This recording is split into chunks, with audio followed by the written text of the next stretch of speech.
Olá pessoal, tudo bem? Sejam bem-vindos a mais uma aula da disciplina de Sistemas Operacionais. Nesse conjunto de aulas a gente está falando sobre o gerenciamento de memória, né, como ele acontece, alguns algoritmos que são utilizados. E agora a gente vai falar um pouquinho mais sobre a memória virtual, tá? O que é a memória virtual, para que ela serve e como é feita a alocação utilizando esse tipo de memória. Então, a base do funcionamento da memória virtual é baseada no princípio da localidade, né? O que é que esse princípio fala? Ele estabelece que há uma tendência, né, uma alta tendência de que os futuros endereços de memória de instruções e dados sejam próximos a endereços de memória recentemente acessados.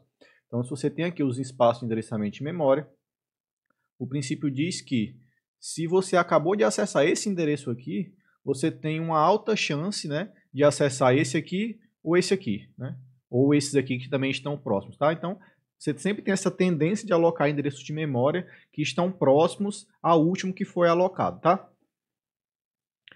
O problema que a memória virtual ela tenta resolver é como alocar um processo que pode exceder a quantidade de memória física disponível para ele. Então, você tem lá uma quantidade de memória RAM, né? Digamos 6 GB, né? Ou 8 GB. E você tem vários processos executando e você já está no limite, né? Você está ali com 98% de uso, por exemplo.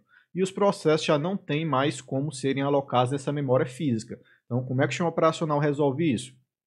Dado que também não há possibilidade de você dormir os processos que estão aqui, ele pode utilizar a memória virtual, né? Onde ele reserva um espaço de memória do disco rígido para ser utilizado também como memória principal, né?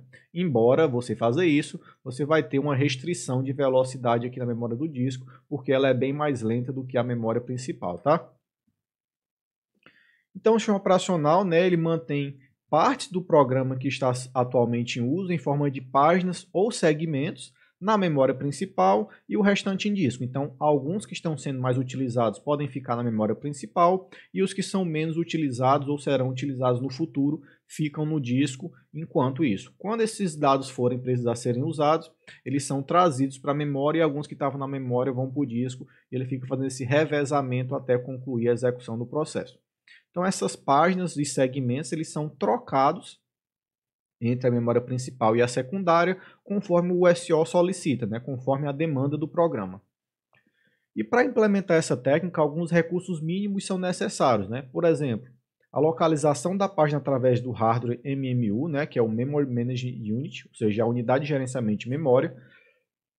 E esse MMU é uma unidade de gerência de memória responsável pelo processo de tradução de endereços lógicos em endereços físicos, tá?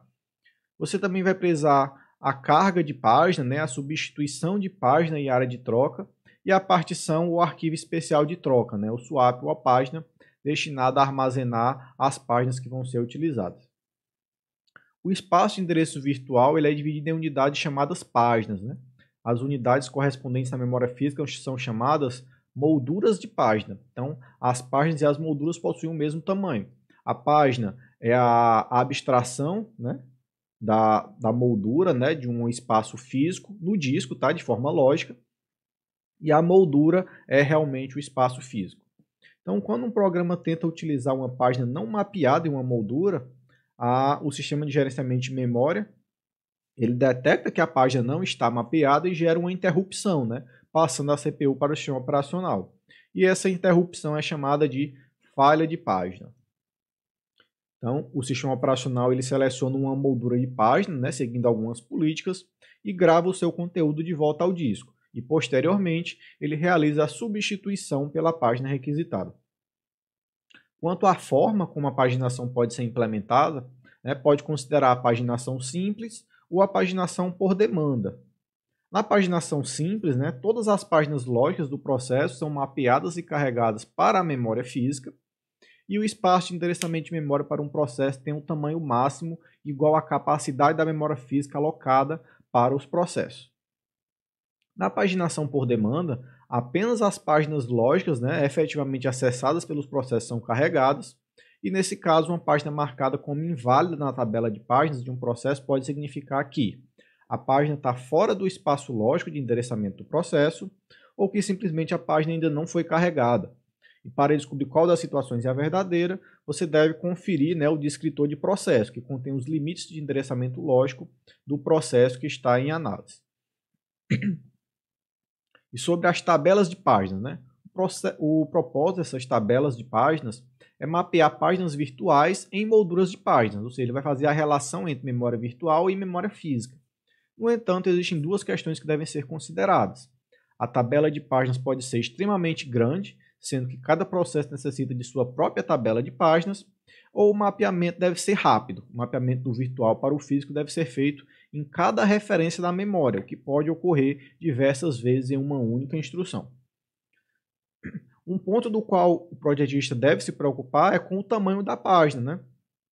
Conforme visto anteriormente, se esse tamanho de página for grande, pode ocorrer de o processo utilizador não ocupar todo o espaço a ele destinado, e se a página for um tamanho muito pequeno, a tabela de páginas vai ser muito grande. Então você tem que fazer esse balanceamento e tentar escolher o tamanho ideal para o tamanho da página, tá?